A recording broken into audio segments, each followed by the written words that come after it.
Botifarra de ceba, cansalada de la papa, llonganissa, costella, creïlla, tomata, all, ceba, oli, en este cas d'artana, caldo y por supuesto el arroz, que no nos olvide. Yo siempre andaba alrededor de la cocina, preguntando, interesándome. Sí que tengo muchos recuerdos de lo que era la antigua cocina de esta casa, de estar preguntando a mi abuela, sentir esa especie de interés por lo que pasaba en la cocina.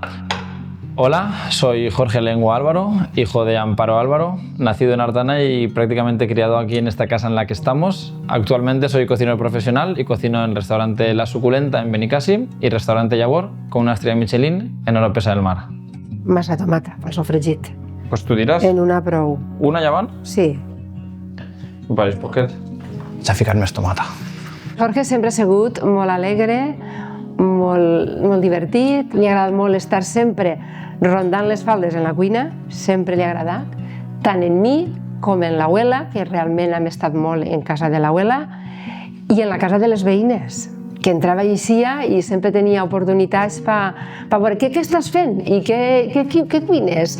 Sempre li ha agradat molt. Mi interés real empecé a notarlo alrededor de los 15 o 16 años, cuando vi que en las fiestas del pueblo se generaba una especie de convoy, que se dice aquí, que es esa especie de aura, de esa energía que se vivía alrededor del momento del cocinado, la previa, el vermut, todo lo que era la preparación, la diversión, básicamente la parte más importante de la cultura, que es vivir ese momento, porque hoy en día una paella valenciana es una receta fuera de aquí, pero aquí dentro es mucho más.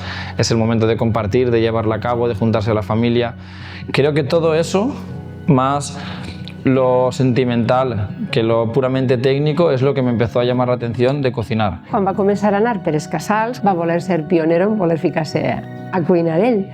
I ahir va ser on va fer ja una carta de presentació de lo que ell volia fer. Crec que és molt creatiu, té molta imaginació, sempre ho ha sigut. Bueno, el papá sempre ho diu, que l'arròs al forn justament és boníssim. Bueno, però perquè la meva feina és fer l'arròs al forn i la seva va fer la paella.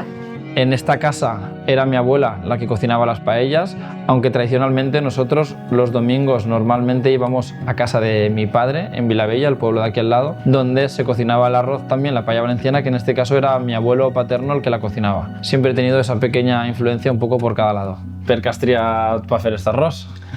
Home, este arròs és l'arròs que sempre fèiem el divendres quan estava l'abuela i molt ho cuinava ella. I me va ensenyar a mi ella a fer-lo així i crec que és una forma de recordar-nos. De recordar-nos, sí. Nosaltres teníem costum de fer-lo, teníem entonces costum de fer-lo divendres i a l'abuela li agradava fer-lo divendres, saps per què? Per què? A part perquè el divendres hi havia mercat i te deixava tot preparat.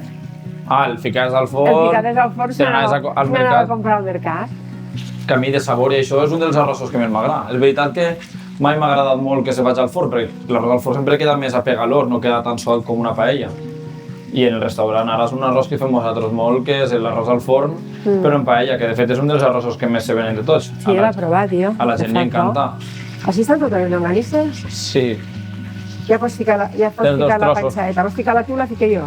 Lo que tu vulguis, te la fique jo si vols. Que se passa un poc més la costella. Sí, la mica. Que també li dona substància. ¿Tú no fica más oli ahí? Yo creo que sí. ¿Lleve una miqueta? No, es igual, es igual. ¿Que cómo cocina mi madre? Como ninguna otra. Tu no has sigut mai molt cuinera, però no per tu, sinó perquè sempre era l'abuela la que cuinava així. De fet, ella era molt bona cuinera. No hi ha hagut tradició de ser hosteleros ningú, ni cuiners professionals, però sí que s'ha guisat bé i com els productes eren bons, doncs el resultat també era bo. Picant ahí unes poquetes de mitjana. Tu en vols? Home, picant, de vegades sí. La veure, la pata. La pata. Muy bien. Ara l'altra. Per cullar les mans. Muy bien. Toma, llonganissa seca. Del tío Badenes, que no ho ha dit, jo tenia que dir. De la carnisseria de Montío Badenes, en Vilabella. Hace mucho tiempo que los cocineros tienen casi automatizado el discurso de que el territorio, las raíces y su herencia cultural es lo que de alguna forma plasman a través de la cocina. En mi caso, al haberme criado en un entorno como este, tengo una conexión con la naturaleza que de alguna forma me define como profesional, y en un restaurante como Yabor a día de hoy sí que llevamos a cabo al máximo esa conexión con el territorio, de alguna forma intentando trasladar las emociones que se viven en el restaurante a la naturaleza y que haya esa simbiosis entre lo que es la naturaleza que rodea la tierra en la que estamos y la cocina que nosotros llevamos a cabo a diario. L'arròs ha sigut sempre el menjar De la familia, que como ha tal. reunit a la família. Sí. De fet, anys després de fer les bodes, Se menjava era un arròs. entremès. I l'arròs I de la paella, principal, i un arròs. sí, que era el... Sempre ha sigut una receta de festa. I de fet, sempre- moltes vegades, i quan se fan festa de lo que siga, sempre és paella, arròs de no sé quantos, de tal, Sempre que tenim que celebrar algo, ve la Pasqua, què farem? Una paella.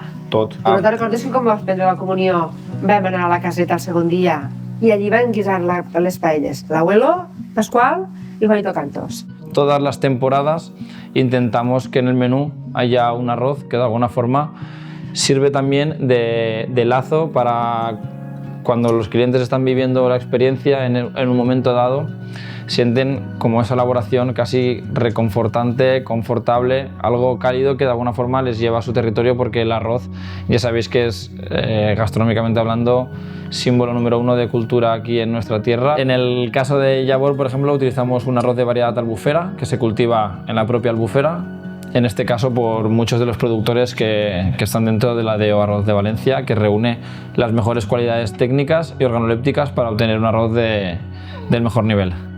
De casa he pogut aprendre que sempre s'ha treballat en productes inclús de casa, de collita pròpia de casa. Perquè bueno, doncs és una família que sempre s'han dedicat a l'agricultura, els pares i els abuelos, i sempre han tingut collites de lo que de temporada hi havia. Centrem-nos, que anem a comptar, vale? Vale, ¿cuántos has de tirar? ¿6? 6 i 2, 8. Vale. 2, 3... Te vaig calfant el forn? Ara anem a arreglar-lo, perquè Sí. no se queda tot. Lleig. Que segurament és el millor arròs al forn que vas a fer en la vida, me pense, perquè té una pinta boníssima. A veurem com quedarà, però té molt bona pinta. Oye, ahí, espera que vaig a fer una foto. Listo? Això és la caseta. I això és el dia ixe. Mira. Però hi ha molta gent. Ai, clar, tu des de casa. L'abuelo, l'abuela... I José Vicente, tots estan així. Mira, Pilar, tots. I ahí hi ha la foto menjant paella. I mira, veu? Tots allí. Les mares, els xiquets. Això és el que critiquen ara, però ahí tens tots els plats de paella en un tros de llima dins del plat de Per què? paella. Que està mal vist? Home, diuen que quan te fiques un tros de llima és perquè la paella no està bona.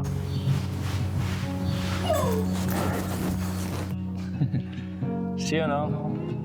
Jo crec que sí, no? Sí que té bona pinta, sí, no és broma. Sí, té bona pinta, sí. Bueno, va, Jorge, prepara el plat. Te ficaré tomata, Panxaeta, la panxaeta. que no està ahí. Vale, va. Provem-lo, va, a veure. Quina opinió me dones? Bo,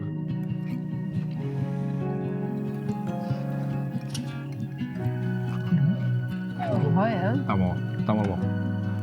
Perquè està boníssim. Que bo. Enhorabona perquè està de 10. Toma.